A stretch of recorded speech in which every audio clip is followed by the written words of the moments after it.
Kabar pertama datang dari Pulau Bali.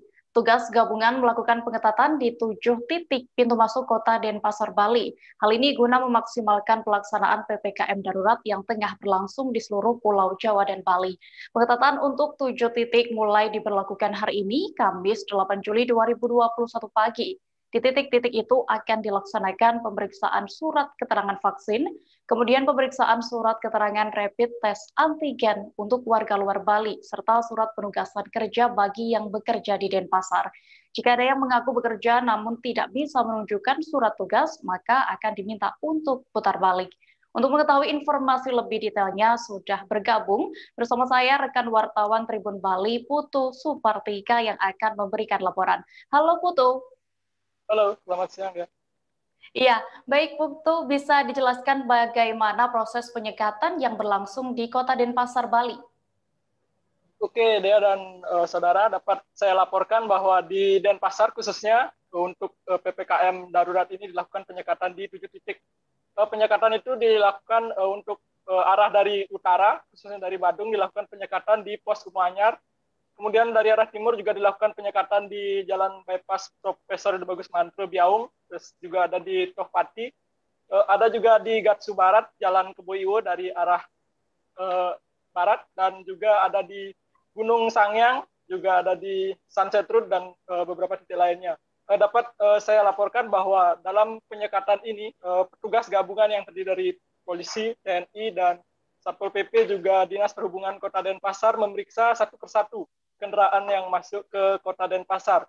Di mana dalam pemeriksaan ini petugas meminta surat-surat seperti surat keterangan rapid antigen untuk yang datang dari luar Bali, terus untuk surat keterangan vaksin bagi yang dari luar Denpasar dan mau masuk Denpasar. Begitu juga untuk pekerja yang bekerja di Denpasar diwajibkan membawa surat keterangan bekerja dari perusahaannya. Jika nanti di dalam pemeriksaan tersebut ternyata warga tersebut tidak membawa surat keterangan dari tempatnya bekerja atau tidak membawa surat keterangan vaksin, maka dengan terpaksa petugas akan memutar balik kendaraan tersebut.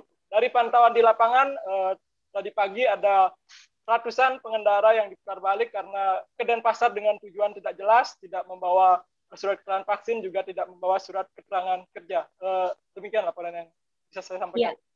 Ya, betul. Lalu bagaimana pengaturan jam malam di Denpasar sendiri, serta pengawasannya juga? Oke, untuk jam malam di Denpasar per hari ini mulai diketatkan. Kemarin untuk warung makan dan juga angkringan awalnya diperbolehkan untuk buka sampai jam pukul 22, di mana tidak boleh melayani makan di tempat atau alias take away.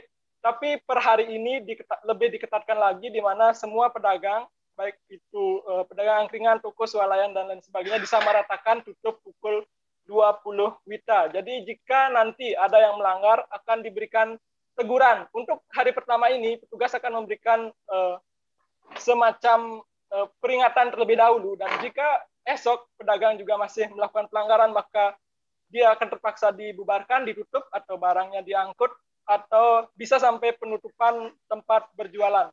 Demikian untuk jam malamnya. Selain itu, petugas juga akan mematikan WiFi di tempat-tempat umum, karena WiFi tersebut berpotensi menimbulkan kerumunan, misalkan WiFi di lapangan Pukutan Badung, terus ada juga di Banjar-Banjar dan lain sebagainya, karena sebelumnya pemerintah Provinsi Bali memberikan WiFi secara gratis di masing-masing Banjar. Nah, untuk antisipasi kerumunan, maka pukul 20 WiFi tersebut juga akan dinonaktifkan. Itu.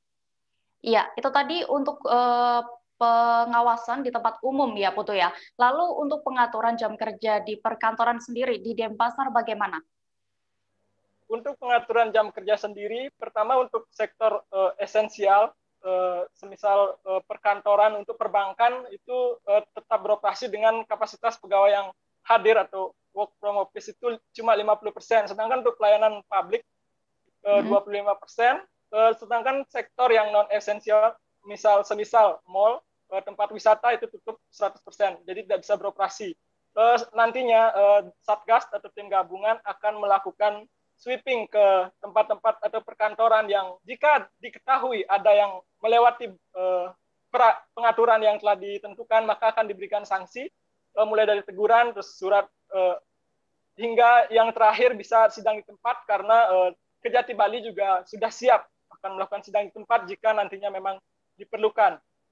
Untuk sektor kritikal semisal rumah sakit, terus pelayanan medis, apotek, dan pemadam kebakaran, PLN, dan lain sebagainya tetap beroperasi 100% dengan tetap memperhatikan protokol kesehatan. Demikian yang bisa saya laporkan dari Denpasar. Ya, baik, terima kasih Putu untuk laporannya. Selamat kembali bertugas. Terima kasih sudah nonton. Jangan lupa like, subscribe, dan share ya.